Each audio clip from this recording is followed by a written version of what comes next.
friends. I thought I'd go back to a story that we did in the classroom a lot, but I found this version and it was different. So I thought I would read it here so it would make us feel like we're still together and just reading a different version of a story that we've heard several times before. So this one is Goldilocks and the Three Bears by Caralynn and Mark Buehner. Okay, so this is a different version. So we're going to see how is it different than some of those other Goldilocks and the Three Bears stories that we've read in the classroom. Okay, so I hope you enjoy.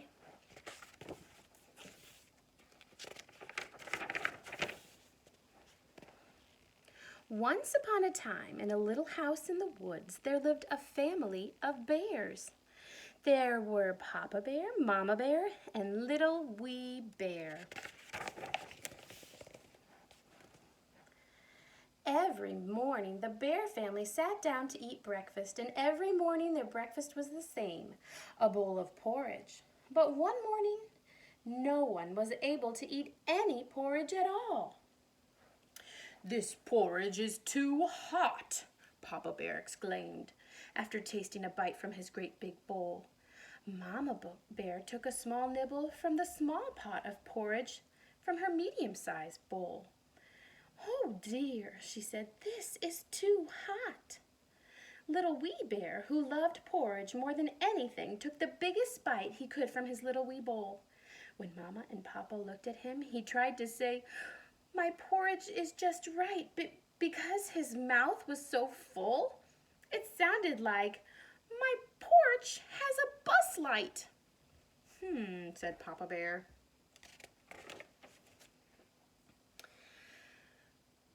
"I know what we'll do," said Mama Bear. "Let's all go for a walk. By the time we come back, our porridge will be perfect."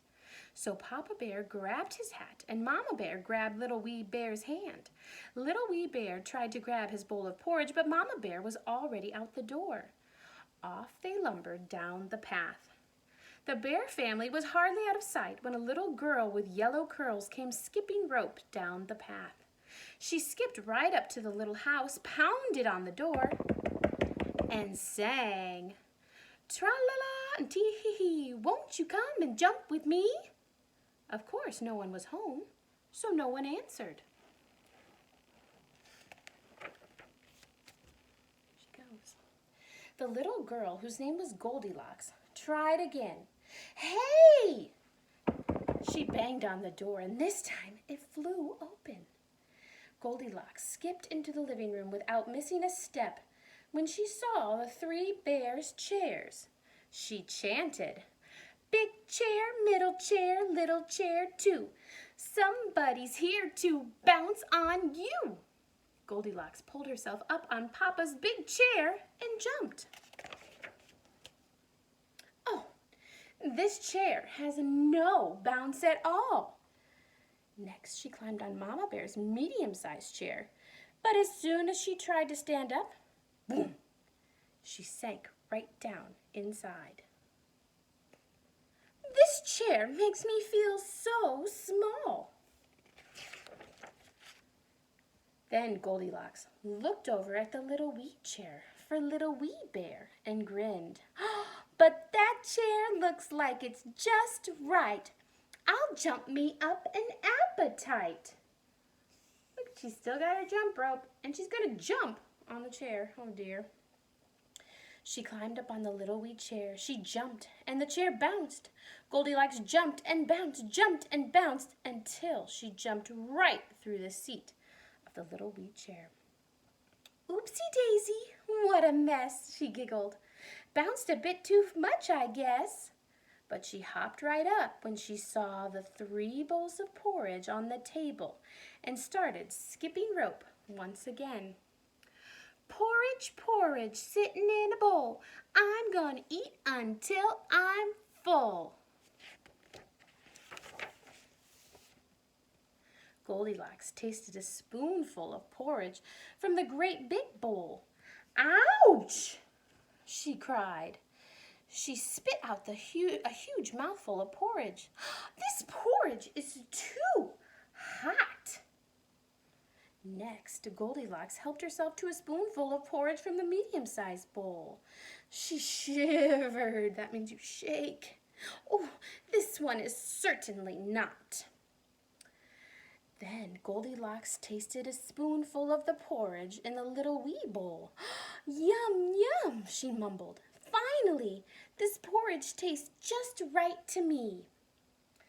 Goldilocks ate and ate until there wasn't even one bite left in the little wee bowl. Then she let out an enormous yawn. Goodness, I'm a sleepyhead. I think I'll jump right into bed. Right? Head, bed. Those rhyming words. Goldilocks skipped up the stairs. When she saw Papa's great big bed, she climbed up and flopped back on the pillow. Immediately she sat up, rubbing her head. Oh, this bed feels like a brick, she said. She climbed onto the silky medium-sized bed that was Mama Bear's. But as soon as she lay down, she slid off the end of the bed and bounced onto the floor. This bed is much too slick. Then Goldilocks spied Little Wee Bear's little wee bed. Oh, I hope with all my might that this wee bed will be just right. Goldilocks tucked herself in the cozy little bed with her jump rope curled up beside her. Soon she was sound asleep. Who's gonna come, friends? Who's coming next? Uh-oh. Meanwhile, Mama Bear, Papa Bear, and Little Wee Bear were just returning from their walk in the woods. They were very hungry, but when they saw that the door of their house was opened, they stopped. How very strange, said Papa Bear. Do you think someone's inside? Asked Mama Bear. Maybe it's a wild beast, Little Wee Bear squealed. The Bear family hurried into the living room. There was no mistake about it. Someone's been sitting in my chair, exclaimed Papa Bear. Someone's been sitting in my chair, cried Mama Bear. Look! Little Wee Bear's eyes grew very big as he pointed to the mess on the floor. Something's been sitting in my chair too and broke it to bits. Maybe it was a monster. Then the three bears saw the table.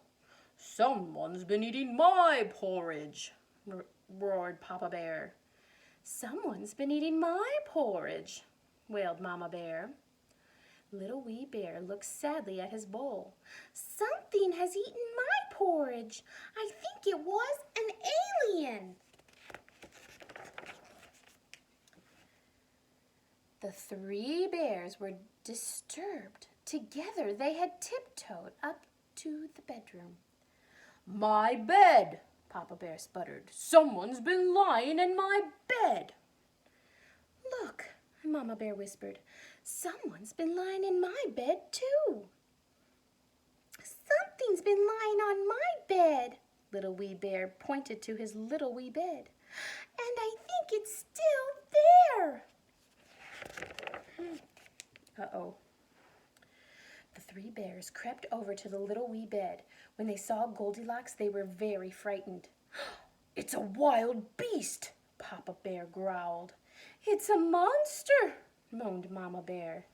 It's an alien, Little Wee Bear whispered excitedly. The bear family didn't know what to do. Finally, Little Wee Bear reached out and poked the jump rope. Goldilocks' eyes popped open. Eek! Cried the three bears. Eek! Screamed Goldilocks.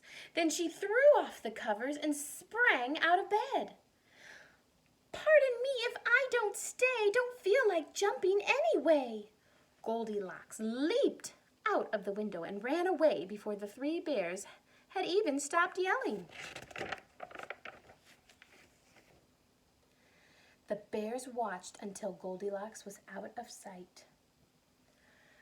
"I declare," Mama Bear exclaimed, "I'm so upset I couldn't eat a bite." Papa Bear looked at Little Wee Bear, and Little Wee Bear looked at Papa Bear. "We could," they said.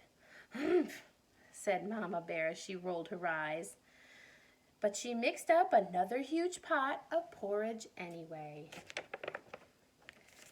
And this time, it was just right.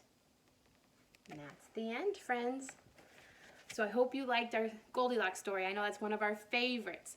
But I want you to think of at least one thing that was different in this story than the other Goldilocks stories that we've read. Because I picked out a few things. So tell your grown-up at home at least one thing that you noticed that was different in this story than from the other Goldilocks stories that we have read in the classroom. Okay? All right, friends. I love you and I miss you, and I hope to see you all again sometime. Bye-bye.